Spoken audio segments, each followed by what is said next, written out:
Well, ladies and gentlemen, how are you all doing? This is Con Ulrich coming to you with some more Company of Heroes 2 action. Today is a top 100 replay between the Wehrmacht forces of lepractioner down here in the south, slinging some mud at, getting some mud slung at him, by his opponent Justin XV. But the Wehrmacht's got three choices already. What has he got? Well, he's got mechanized assault, elite troops, and mobile defense doctrine. Meanwhile, up in the north, like I said already, his opponent's slinging up some mud. We've got Justin XV playing the USF. He's bringing on in Heavy Cav Company, Airborne Company, and Armorer Company. The map, of course, is Angoville. It's kind of nice to see a classic map be, get some playtime every now and again. You don't always get a lot of this particular material. But already we're going to see some very kind of consistent, obvious play coming on out, which is to say a very quick MG. Expect to see that MG thrown into one of these major buildings. Not this one right here, obviously, but here, or maybe even, for some reason, getting some frame drops here. Maybe even getting set up right in this area here to kind of cover up this fuel area. But he doesn't seem like he's wanting to be too concerned about that. He's just going to shift him on forwards and start capping out. Is that what he's going to do with him? No, he's not. He's shifting on forwards even further. Alright, US, though, going to go pick up their own strategic point over here on the southwest central part of this map, as well as pushing for the fuel. It's a little bit of a non-standard kind of take position, but, we're not going to be too harsh on Justin XV, excuse me. And because of that non-standard pathing, actually, I would even suggest they're going to take their fuel a good 10 seconds or so before the Germans. However, this will allow these grenadiers swiftly made to come in and around to start decapping this position here, this standard territory point. And that will cause quite some issues for Justin, who makes a third rifleman awfully late. What's even more interesting, the fact that we're going to see some rear echelons way up on the front lines here, so more kind of like front echelons. They're going to dive into this house, of course, and this garrison is going to be a nice little kind of fortified point for them. But all things considered, it's still not a really great position for the Americans to start things off. But you know what, you always have to kind of give a little bit of credit for some gutsy play. Now, one thing I do want to highlight right now is that there's only one technical grenadier that can fire back at the rear echelons.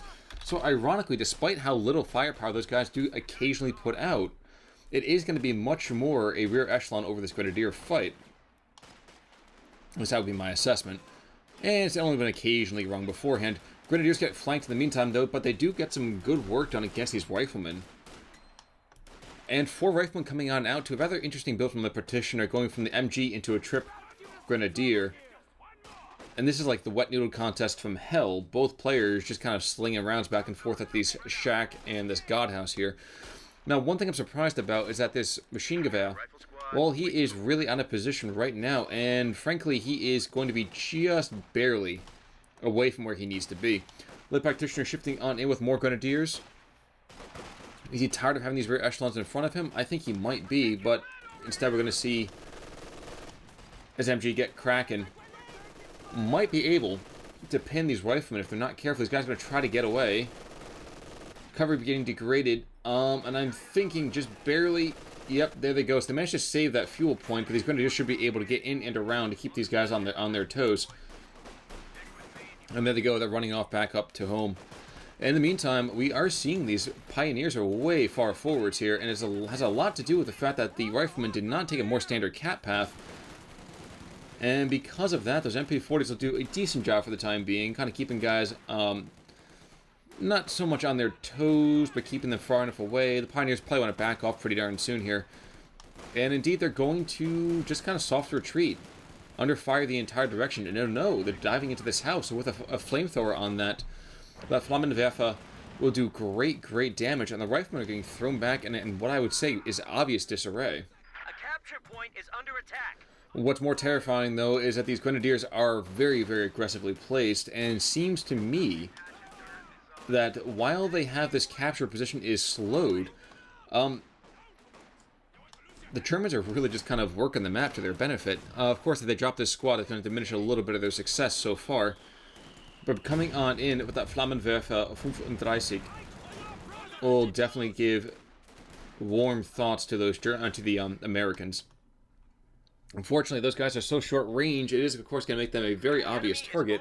Now, I am wondering, has Le Petitioner already teched up? Yes, he has. He's already up to Battle Phase 1, but Justin matches him by skipping that lieutenant and going instead for the captain. So a good play in my mind, but then a very quick ambo coming on out. So no super fast Stuart, and that's probably a very lucky thing for the Germans. And shockingly, even more than that, is that the Americans are out producing the Germans.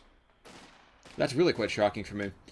In the meantime, MG-34 and Grenadiers are having a very, very close fight with Riflemen, but they do send them packing pretty darn quickly. And yes, here comes a Leichte Mechanized Company coming off a lepractioner. Now, are we seeing any kind of bunker going to go down right after this? Not sure that will be the case. Then again, I really hope we're not going to see a 222 coming on out, because, well, once those rifles start getting a little bit of veterancy, it is going to be very difficult for that 222 to have any staying power. Regardless, it is going to be a 2-to-1 cap in favor of the Germans. They need to start taking away some tickets from the Americans. They are only down 11 as we speak. And frankly, oh, there's the 222. And frankly, with the mortar as well as the MG and the very mobile attack out of these Grenadiers, well, they're doing rather well, I would say. Captain soft retreating, and there he goes. Finally realizes he can just book it back to base. He's not boogieing back to Texas. He's boogieing it back to base, my friends. Grenadiers are suffering in the meantime, though. There are 2 squads of riflemen. Might even be able to take them out. No, they don't. So, official first blood has not quite been shed. But that can happen just in, a couple shakes of a lamb's tail, so to speak. They're lucky right now that these pioneers are not close enough to deploy that flamethrower. Because a Flammenwerfer would make very, very quick work, I would suggest, of 2 squads of riflemen. MG-34, though, gets outflanked by riflemen. Very much a tank and spank kind of idea there. And there is still no real movement towards any kind of bunker.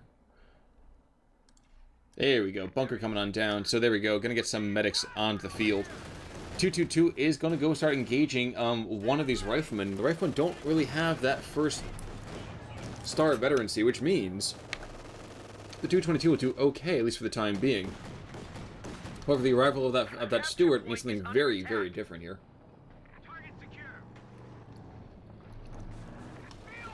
I mean, the Stuart by itself can completely wreck that 222, and shockingly enough, actually, it looks like it's going to be maybe a Faust to push back? No Faust, no nothing.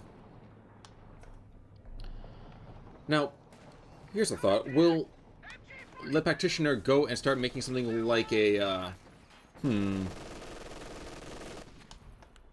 thinking about this for a second. I'm trying to think about whether or not it makes sense to go for P-Grens onto the field. I mean, first of all, P-Grens against Riflemen will trade rather effectively, at least early on.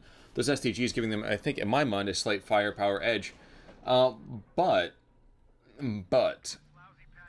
it is entirely possible.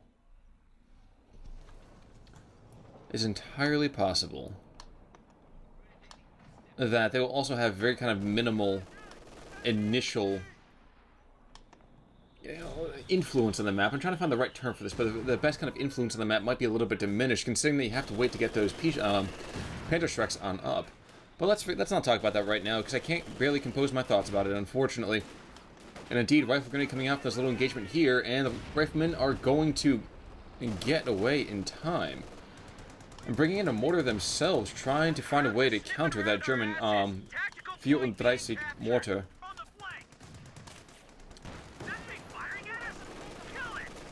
And shockingly enough, Le Practitioner seems to be just kind of blithely disregarding this Stuart, bringing in a second 222. It should be able to do a good amount of damage. Okay, so damaged engine here, that's 1. Question is, will the 222s dive to take it on out? To me, I would think trading a 222 for a Stuart would be a great trade any day of the week. But I imagine there are those who would think rather differently of that particular economic investment, or lack thereof. In any case, Le Practitioner is working the map rather successfully, penetrating very, very deep to consistently have the American VP falling under his control with a monstrously regular basis.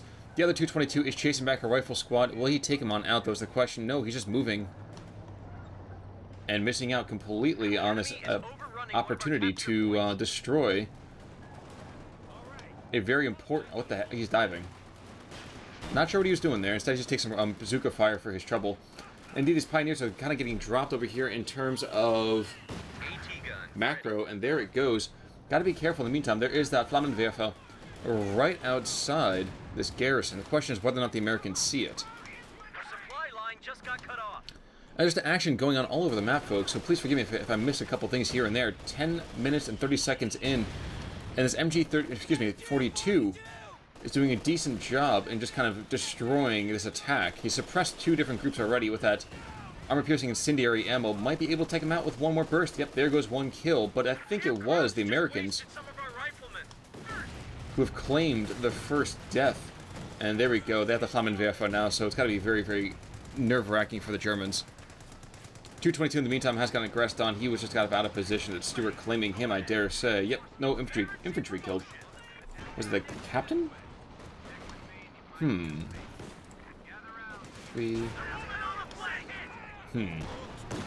Faust comes out, but at the same time, MG-42 is being forced on back. Trying to figure out, okay, so this guy over here to the western side, I guess some rifle fire was just enough to finally wreck it, or maybe he just threw that anti-tank grenade in there. In either case, definitely a missed play from lepractioner. Now, are we seeing any kind of tech up to Battle Phase 2? No, not quite yet. How about the Allies? The Allies are backtracking to a lieutenant. Not sure I particularly agree with that decision, mostly because... well, if you have the fuel advantage already, you might as well continue to press it. Go for that Major. Go for that Sherman. Your riflemen only get better as time goes on. If you want to go and even pick up weapon racks, start levying all those, BARs out there. Look at that. Check out how much munitions are in the American coffers. The Germans will drop their VP up into the northeast of the map, but by the same token, we will see the Americans drop theirs off to the west. Now, how about this mortar? Where's he looking here? He's looking to find out this captain's squad, and this guy's just apparently a pogo champion of some sort. 480 to 440, almost 12 and a half minutes in, and this Pack 40 is also rotating around. Might be able to get one more shot off. Oh, yes. Oh, yes. Oh, no. Never mind. Just barely out of range.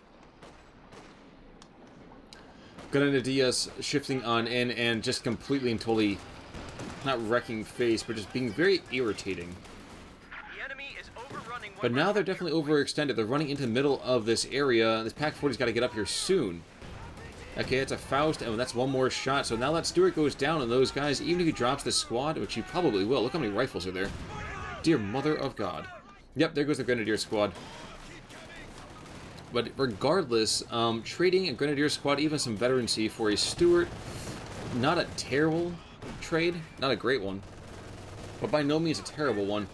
And indeed, we are going to see the MG-42 come into his own here, just suppressing the entire attack, and for good reason, really. And yep, there's the kind of hate coming out here from both sides. We're getting a little bit of assault here. Didn't realize we were so close to the ocean. A capture point is under attack. But the Germans have a decent position. It's not perfect, mind you.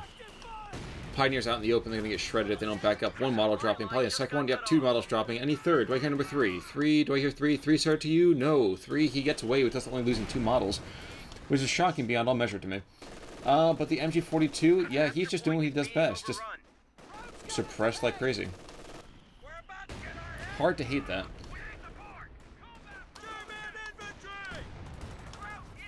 And I do like these games, even if there are some missed micro every now and again. Wherever you look, there is some action.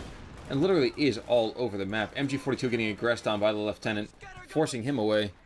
And what's this? Okay, well, Flammenwerfer forces back the Grenadier squad. Now, are we teching up at all? There's still no tech up.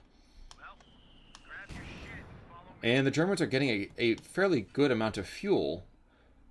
Not wonderful, of course. I mean, if you think about it right now, all other troops are back in base, getting reinforced ever so slowly.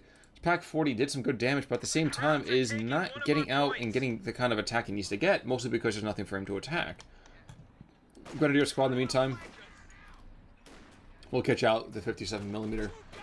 And just begin to carve off a model or two here. If nothing else, health damage is always kind of nice. Keep him back in base as long as possible. But no, it was the 81 more stovepipe boys. They're going to try to pressure him back, and it won't work. And there finally is weapon racks 50 minutes into this game. 222 shifting on up in the meantime as well. And here comes the AT grenade from way downtown. Nope, never mind.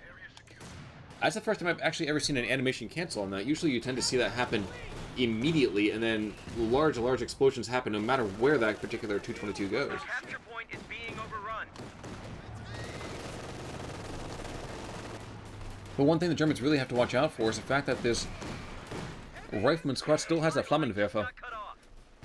With the Flammenwerfer comes a lot of literal firepower. What's more concerning still, though, is that the Americans are really closing down most of this map, saddling on out to the west with this anti-tank gun, with the supporting squad of riflemen, and taking away the unusable German fuel in the first place. But he seems to have stabilized somewhat over on the eastern flank, although we are seeing a couple of guys lying in wait. Unfortunately for him being a practitioner, we are also seeing a lot of Americans not lying in wait and being very active over here. But a deep cap does go and picks off the American-held expansion VP, and might almost take out that vehicle crew. No, it doesn't, but it's looked rather good for a second. Lieutenant, in the meantime, probably lose another model or two. It's one. And that's it. Alright. So, a lot of territory going back and forth. A lot of players who are just kind of just missing some things here and there. But now we have ourselves a sniper, and he gets his first headshot just as we come over here. So the captain's rushing on in, trying to find him. We'll do pretty darn well. At least until Grenadiers rotate back around and completely and totally wipe his face. Oh, jeez. That was just a dumb play, though. Yeah, see, snipers are only good if they don't get caught. And getting caught out in the open, well, friends, that's just asking for trouble. On the plus side, at least the sniper is going to slowly get some health back, or is he?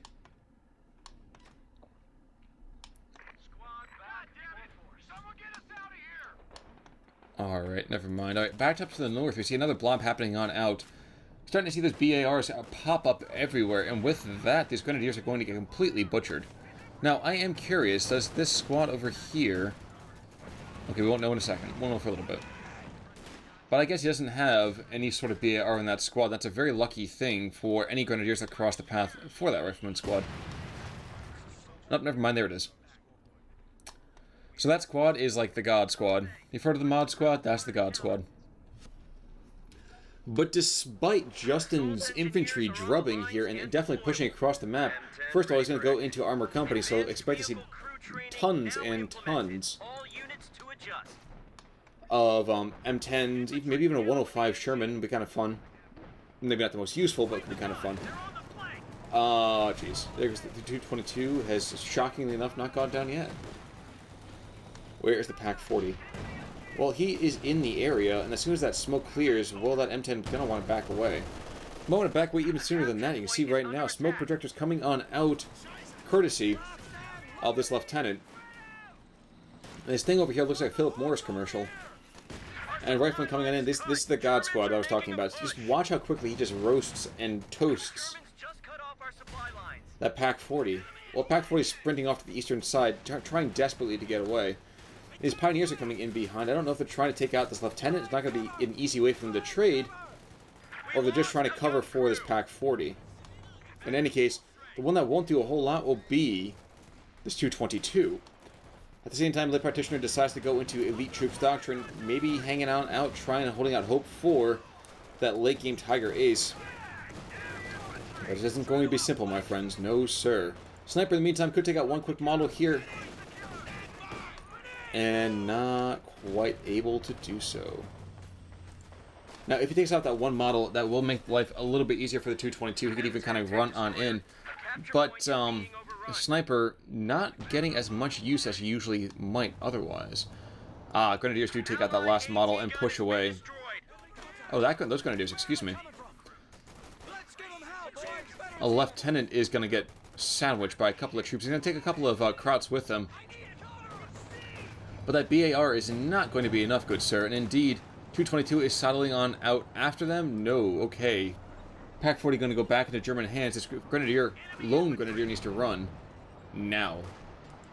But no, looks like he's going to push him on back with the threat of a Faust. And that's the Faust, and that's the shot right there coming out of the Pack 40. Yep, there we go. He's going to finally back away there. Excellent.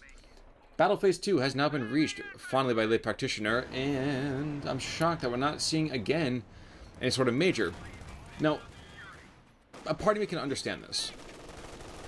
When you think about it, you have all the army you really could use, thanks to your actual doctrine, but I cannot still countenance the entire decision. I would think that's a little bit, you know, it could definitely be much more effective. 222 starts to explode mines, courtesy of it's kind of just targeting the area. But even as this MG42 does a lot of work, well, there's a ton of more riflemen coming on down, so this MG42 has to rotate super fast before he takes too much extra fire. And, ladies and gentlemen, there's an awful lot of fire there. Bulldozer Sherman comes on in, which means that that minefield is completely obsolete. Just watch that come on down. It being that Sherman, he'll attack ground and just blow up everything. No real big deal there.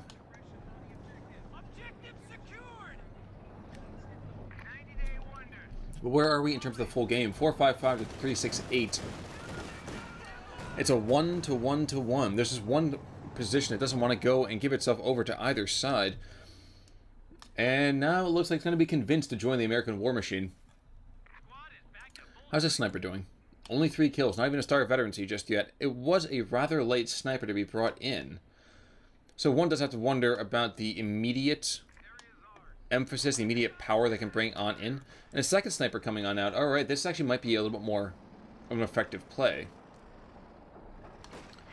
Coming with 2 snipers. For one, when vehicle crews pop out, you pop out yourself, take 2 headshots, and suddenly that vehicle crew is not going to be as able to pick up that vehicle carcass, so to speak. Well, let's focus on over here for a second. 105 Sherman gonna bulldoze through this hedgerow here, and might, just might, put some effective fire out on these grenadiers. But no, the grenadiers in the meantime are working their magic on this mortar team. And that magic continues to happen against those poor rear echelons. And Late Practitioner is not looking to really engage in terms of actual not automatic weapons, excuse me, vehicle opportunities here. Also worth noting, Sniper barely makes it out alive, and we do actually finally have a P-Grant squad out on the map. Thing is, if he's really looking to get him to what, you know, possible could do, he's going to have to wait quite a bit of time for those Shreks. And until then, geez, he just keeps losing the fuel over here to the eastern side. Pack 40 in the meantime is going to be completely worthless against this Rifleman blob. And charging P-Grant into this is not going to be a great idea either. But he does allow enough time for the Pack 40 to retreat, and it's 222 to rotate over, and probably kite back some of his infantry. Or not. MG42 is over here on the eastern side, running out of ammunition just at the absolute wrong time. Managing to come back online just quickly enough. Oof. Do some great work against that captain. Unfortunately, he's going to pay the price for it. And his bravery is going to go unrewarded. Worse still, that is another support weapon going on over to the Americans. Grenadiers might be able to take out the lieutenant. No, they're going to focus instead. Oh, nope, they're going to... Okay, the lieutenant is down, which means there's a BAR right there. Which would be an amazing thing to be picked on up. He's got to, if he notices that it's there, he's in great shape. But he's got to notice that it's there first. And it doesn't look like he's going to be doing that. Instead, he's just going to saddle on out, take that VP. Yep, that's an unfortunate waste. Yeah, I definitely would have gone for that. But Lit Practitioner is definitely, I would say, probably a better player than I am if he's top 100-ish by the time that this came out. The enemy is overrunning one of our capture points. 421 to 368. The 105 Sherman has rotated over here to this right side of the map. But, you know, it doesn't really achieve a whole lot. In the meantime, the snipers team's going on out. 6 kills for one, only 2 for another one. But that's very quickly going to bleed the Americans dry. Mortar team coming on out, and wait, whoa. That's death right there. And yep, he's going to try to stall out, I think, for the double Shreks. Until, of course, he runs into the 105, and his snipers are forced to back away because of a re-crewing vehicle team that went onto the mortar. Worth noting in the meantime, though, that there actually are 2 packs on out. One having a very good covering position back towards the base, so preventing any sort of dives. The other one falling back on the Triarii, so to speak. And that 222 continues to sit on over here to the eastern side of the map. I think, yep, lepractioner, I think, is just going to stall out for this Tiger Ace and pin a lot of his hopes on that.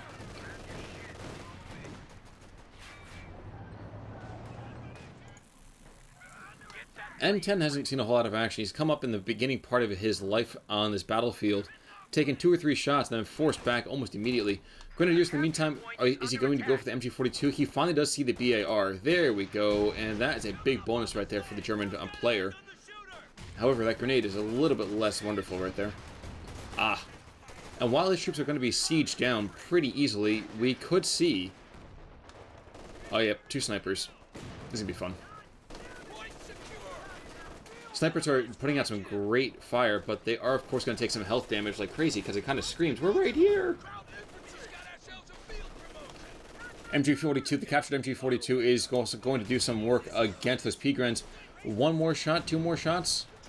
Nope, not going to be able to get him. And indeed, might even see the Grenadier go down with that BAR. No, he's going to get away. Zook Captain is going to come up, though, and slam 2 rounds into this 222. And that 222 has got a fair amount of veterancy, my friends. P4, the decision now coming up from the Practitioner. At long last, he hasn't had any sort of heavier vehicles whatsoever. They finally realized that it's probably a good idea to bring something in. Grenadiers and Pioneers now facing off against Vehicle Crew, and the Vehicle Crew is not going to like this engagement. You can see it right now. They have a Zook, but no real firepower otherwise. What's more, this Rifleman squad is very gutsy, but really shouldn't be. Here's a question also. Have these Pigrens been upgraded? No, they haven't, and there is another BAR for consumption by those Grens. So great, 2 BARs now over on the German side of things. We have these snipers that are just kind of palling around the map.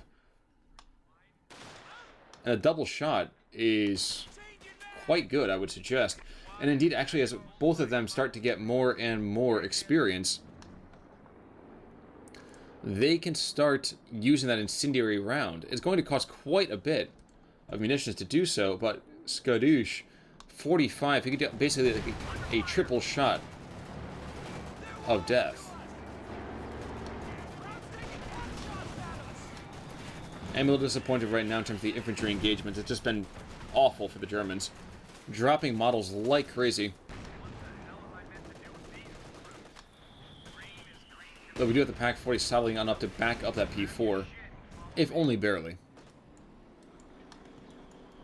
A couple more rounds until this bad boy does get himself some excellent, excellent revenge. And his P4 really could rotate around. Doesn't have to, though. M10 goes down, explodes. And we're going to see, in fact, a 240 howitzer barrage. That'll be fun. Time to move. Time to motor. There we go. Finally making it out alive, I think. Oof. M10 ready for action. Another M10 coming on in, and that's an aggressive play, and I sort of like the aggression behind it, but it's also kind of a dumb one. Not the least of the reason because you've just wasted 250 munitions when your opponent has been clearly paying attention during most of this map. And really what I think you should be doing is waiting a lot more time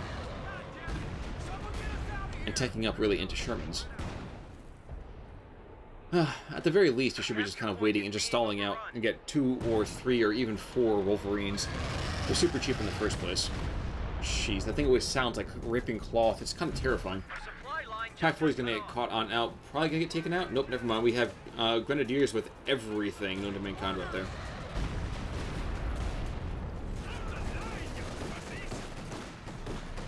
And while those mortar crew will take some damage here, indeed, so do the Grenadiers.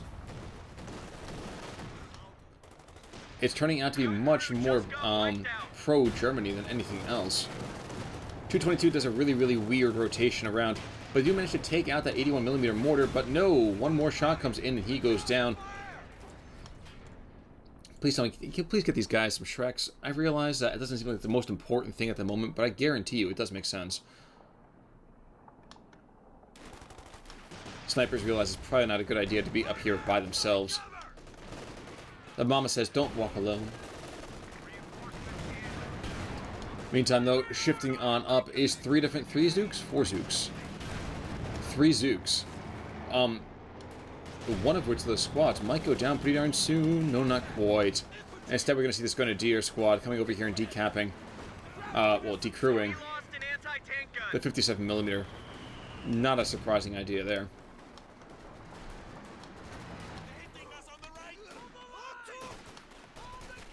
But okay, so now lepractioner just has to stall out until 800 manpower is accrued.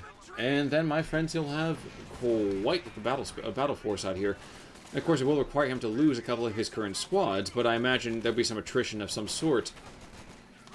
That'll see that happen naturally. Call it regular turnover. Snipers, in the meantime, are able to go and force back another rifleman squad. Where we go? These guys are still not upgraded at all. 57mm has been taken over by the Germans, and he needs to turn it right now. He's actually probably going to get taken out. Yep. And that's 3 men that just vanished. That's a shame right there. Pack 40, those are going to get up here and putting really great attention into that 105. One more round might be enough. Oof. Just barely not enough. This one right here, deflecting off of it, getting cheated out of that last good penetration. The enemy is overrunning one of our capture points. Oh, for Bob's sake, please just go and make that lovely, lovely Panzerschreck.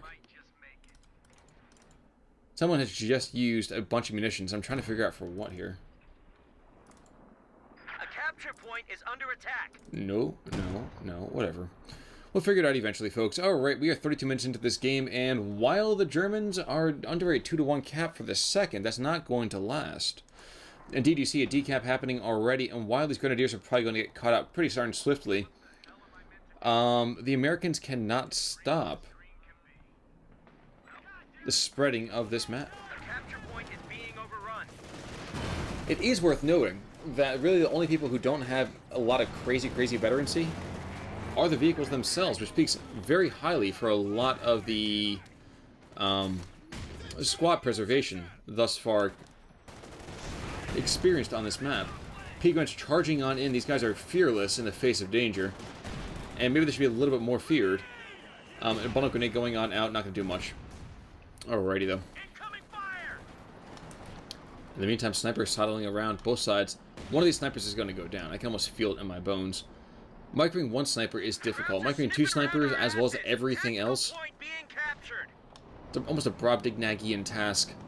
It's impossible, my friends. Impossible, I say. And to 2-0 cap now in favor of the Germans, although we are going to see Grenadiers are going to get pressured back by these riflemen, as well as this 105 Sherman.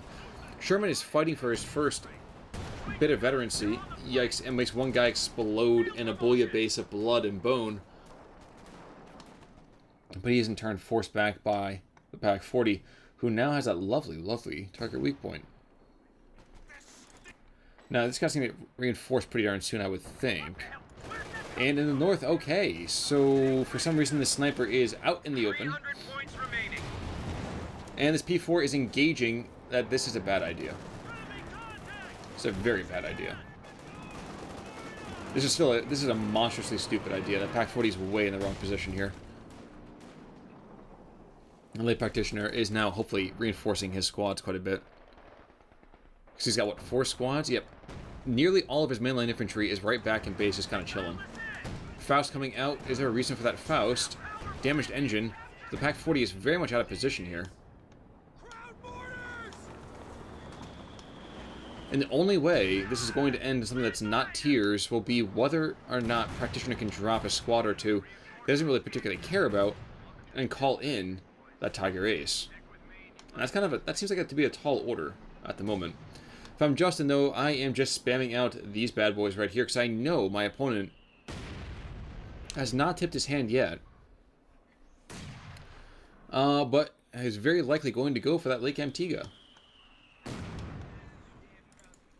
Checking out veterancy again. Well, it looks like the American mortar had gone down and gotten destroyed.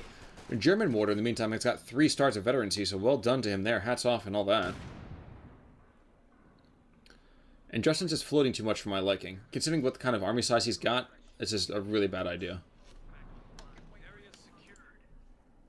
Rifleman will push over here to the western side, threatening to retake this VP. Might even be able to do so. But even if they do, they won't hold it for long, my friends. Or maybe at the most they're going to get is a decap, and then 2 squads of Grenadiers should compel them to retreat. Although both of them are at full veterancy, so that could be kind of fun.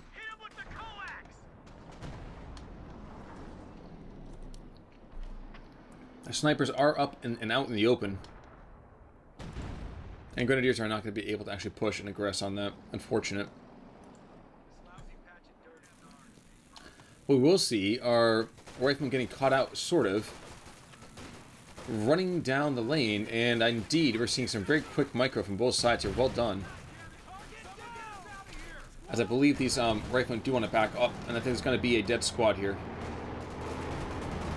Yep, there's a dead squad, my friends, and that is a big loss at the moment. However, this is going to be an even bigger loss if lepractioner is not careful.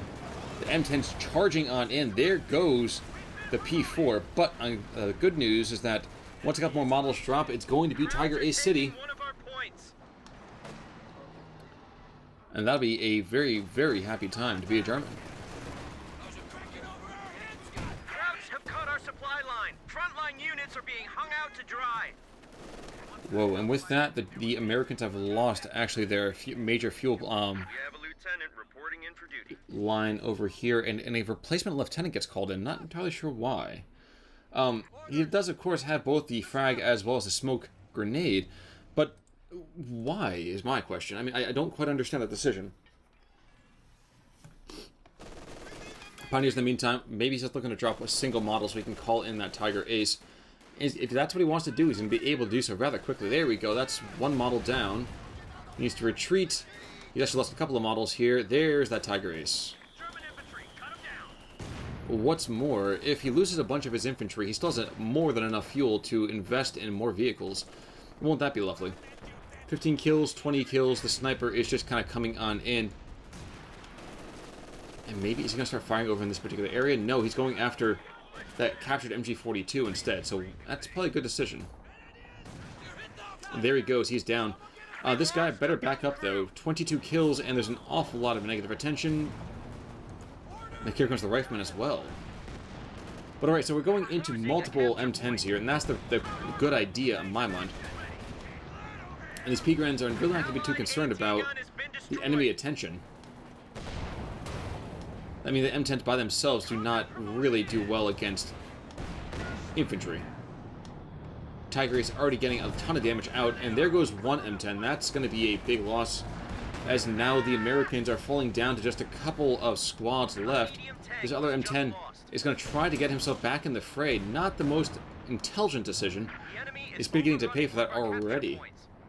What's more, even though we have all of these Zooks in the area, this Tiger Ace is going to do rather well against that. And keeping them at range is just as much of a good idea. Snipers are, in the meanwhile, doing something very, very strange, and that's capturing territory. You almost never see snipers being the aggressive ones, but Lay Practitioner seems to have things well in hand here. Wondering if Justin should be waiting now to start spamming out all of those M10s, or should he make something like Rifleman and desperately try to just throw Zooks galore on them. I don't know which one might be the better option. My suggestion would probably be go for the M10s. But that does mean he has to wait several long minutes. Engine damage. Okay, over here to the western side. Oh, okay, so the Pac-40 did some good work against that bad boy right there. And the Tiger Ace getting smoked out for a couple of seconds. Even more concerning, that MG42's been retaken. Sniper might want to turn around and take 2 shots, but no, he's not going to do so. He's a little bit too late for it anyway. So what do we have in the meantime? So another M10's here. Actually, sorry. A surviving M10 is here.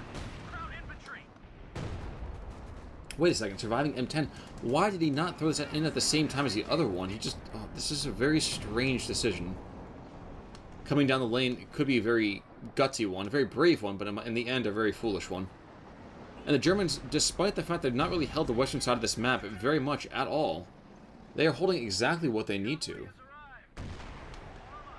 That being said, they're losing a lot of ships to do it, so that's always not that fun.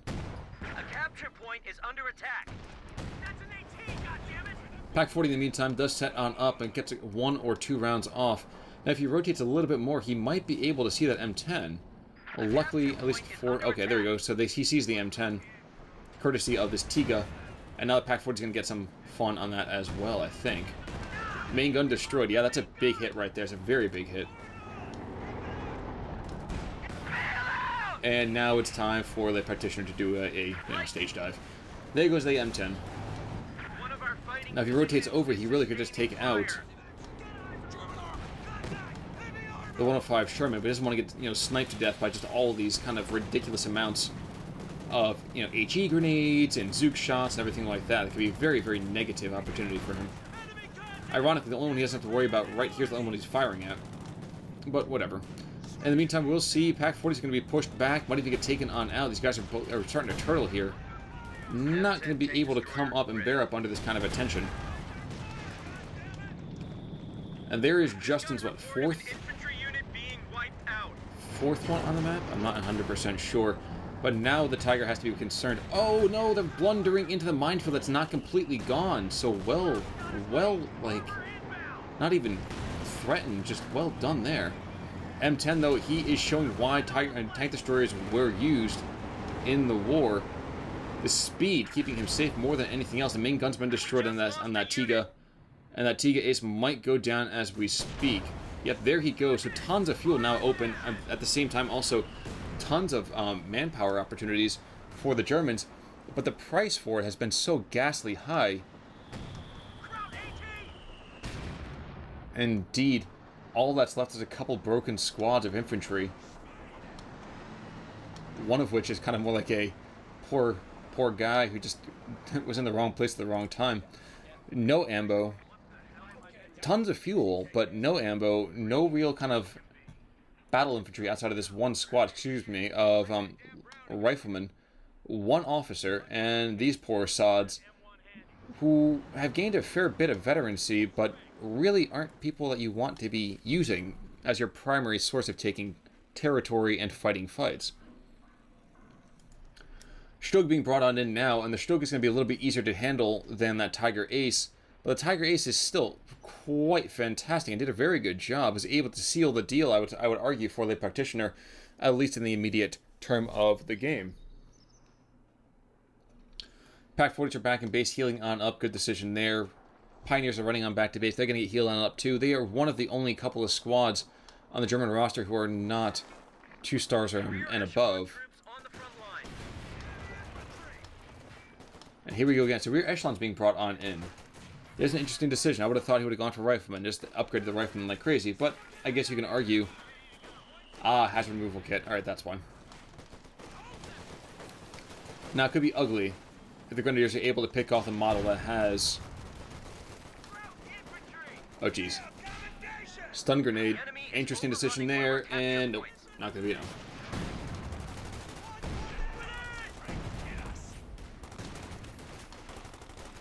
And alrighty, so Captain shifting on back. Sniper number 1 is way too out in the open. I'm really kind of curious to see how many kills this guy has. His surviving brother now has got 23 kills, and indeed might take some real losses here as he falls back down the open road. But if I'm late practitioner, all I'm doing is I'm targeting infantry squads, and I'm just making cheap vehicles. For me, that makes way more sense. But for the time, okay, but now here we go. We have Rifleman now having a tanks at 20 paces kind of fight. Frag goes on out, but the Germans don't like Pineapple. They're running away from those Ananas. God damn it! Someone get us out of here! And while the Riflemen back up, they're going to run through these Pigrans. The Pigrans are going to take their pound of flesh as well.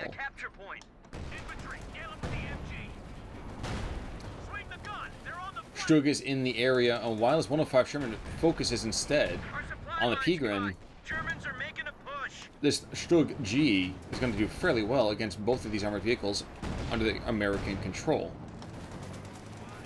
332 to 115. We've just crossed 45 minutes here, and the Stug is actually targeting the wrong decision. That was the wrong decision right there. You go after this bad boy. Ready for action. He may not be the most effective on the move kind of targeter. Oof. A lot of rocket shots right there. Zooks like crazy. Yeah, we got 4 Zooks between those, what, 9 guys? MG's getting caught on out as well. Pigren's just kind of rushed through the entire field of fire. Germans will lose their American expansion VP, but will take the Western one for themselves. And with that, the Packs are falling on back to take some territory of their own.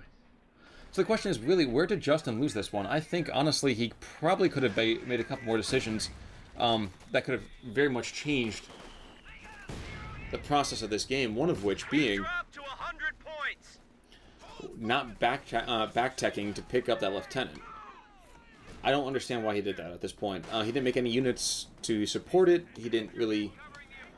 He used the occasional smoke grenade, but that really wasn't worth it for the fuel. Like, it could have really been a quicker major, or heck, tacking into his armor company and pulling out more M10s. For that matter, it's another thing, too. He's not using anywhere near the amount of fuel I would have prayed he would have. And while he has a momentary advantage here, he is down quite a significant amount, and that's not going to change anytime soon, my friends. Second ammo finally belatedly coming on in, despite the fact that he's had the fuel to spare for quite a long time. Stug coming up as well. While these grenadiers might go down, we will see a very, very annoying set of Stug rounds. And in the same way that that M10 was using the speed to get away, well, that Stug is doing a good job of coming, firing, and retreating. Coming, firing, and retreating.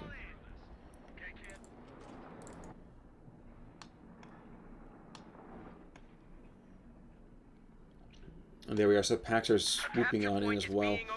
Very kind of sneakily moving forward. That's one of them right there. The other one is still on the western side of this map, looking, I think, just to do area denial away from the Americans.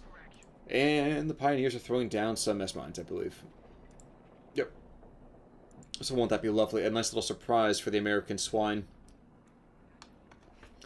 But Justin XV, in my mind, if he loses this game, he has nobody to blame but himself. lepractioner did not really outplay him in a whole lot of ideas or even opportunities. It was more his own mistakes. And now he's going for the Soviet Red Army push. He's just charging on in with tons and tons of material. These rear echelons, they do have a hazard removal kit as well, so those S-mines, well, there's not going to be as much efficacy out of that as you might have wanted.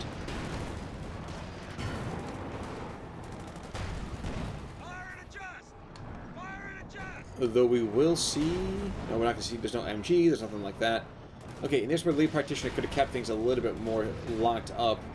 Now's the time to make a P4. Now's the time to make 2 P4s. Or, you know, just, you gotta go and overwhelm your opponent's vehicle opportunities here. Up to the northeast, his Grenadiers are getting shredded, but he's not focused on that. Instead, he's focusing down here to the south. Pack 40, though, is doing great work against this 105 Sherman. Not going to take him out, I don't think, though. Yep, just barely missing that last round or two. Pioneers do go down. In the meantime, those MP40s not enough to contest Garands and Grease Guns. And that's a bit of a loss right there.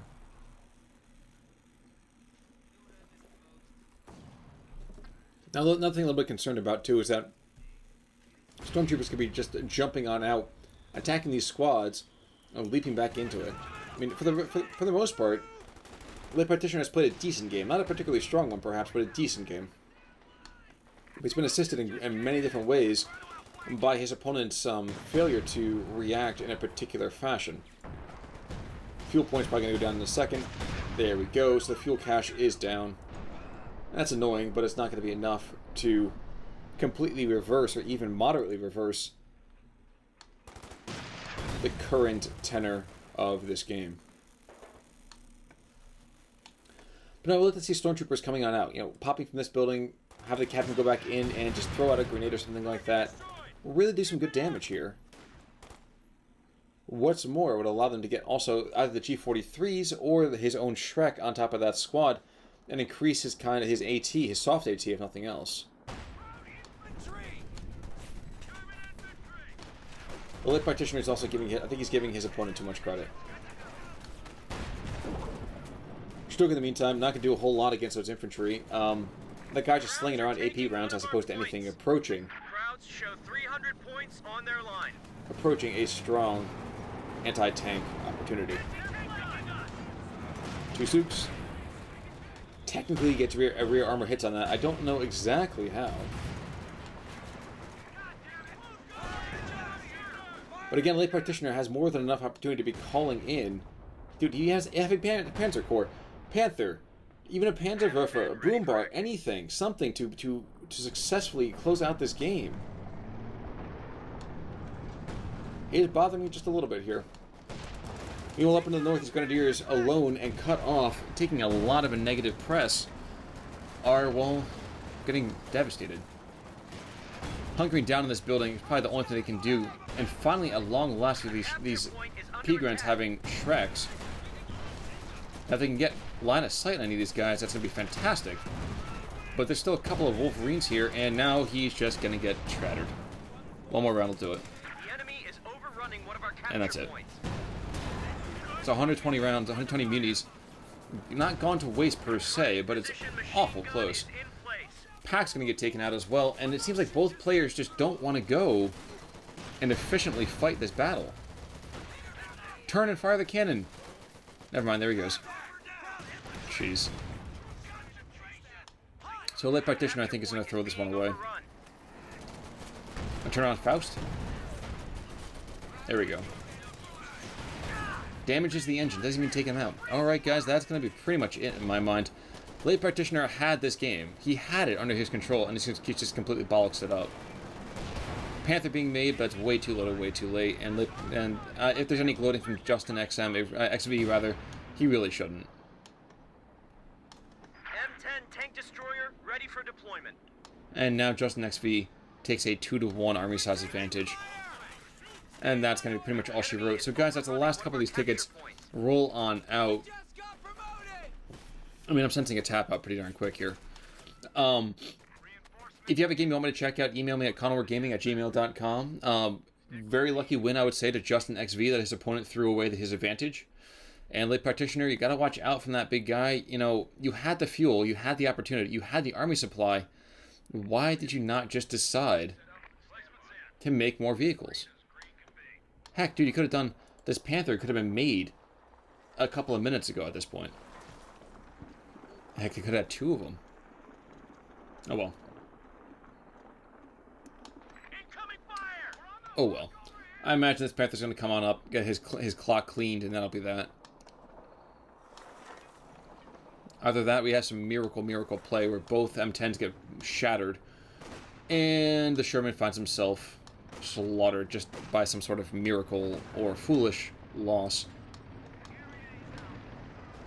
Well, there's the Sherman, there's the M10. Where's the other M10? He's over here to the western side. So as soon as this guy shows his face, rear armor hits are ready from these couple of Zooks. Captain comes on in. 105 Sherman's just going to be a nice bit of a hit point sponge. And the M10's coming on in, and with the assistance of all of that Zook fire. Yep. This guy's going to get defanged and declawed and taken on out. He does manage to take out at least the Sherman before he does die. But Late Practitioner, yeah, Late Practitioner lost it at the end. He lost the last 5-8 minutes. He completely screwed that one up. It's unfortunate. But folks, thank you so much for tuning in for this particular game. It took just under 54 minutes. The end score by way of surrender, Justin XV takes it 90-246. Great map control, I will say, on Justin's favor. But then again, both players were working both sides of the map. In any case, folks, that's going to be it for me today. Thanks so much for tuning in. I'll see you all soon. It's Connor signing off. Take it easy.